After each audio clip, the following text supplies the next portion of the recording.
ఎప్పుడూ కూడా గజలక్ష్మీ ఆరాధన ఎవరైతే చేస్తారో, గజలక్ష్మీ అమ్మవారిని ఎవరైతే పూజిస్తారో వాళ్ళ ఇంట్లో ఐశ్వర్యము, ఇంకా గట్టిగా చెప్పాలంటే అఖండ ఐశ్వర్యం వాళ్ళ ఇంట్లో కొలువై ఉంటుంది.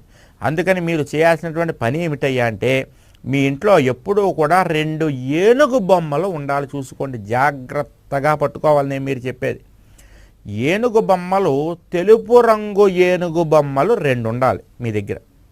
బయట మీరు అమ్ముతూ ఉంటారు ఎక్కడికైనా షాపులకు వెళ్ళినప్పుడు, పింగాణితో తయారు చేసినవో లేకపోతే మరో అలోహంతో తయారు చేసినవో దొరుకుతాయి. అవి తెలుపు రంగు ఏనుగు బొమ్మలు ఉండాలి. ఏనుగు బొమ్మ అన్నారు కదా చిర్రావురి గారిని, ఇంతంత ఏనుగు బొమ్మలు తెచ్చుకోగలరు. చిన్న చిన్న ఏనుగు బొమ్మలు 2 తెచ్చుకోండి.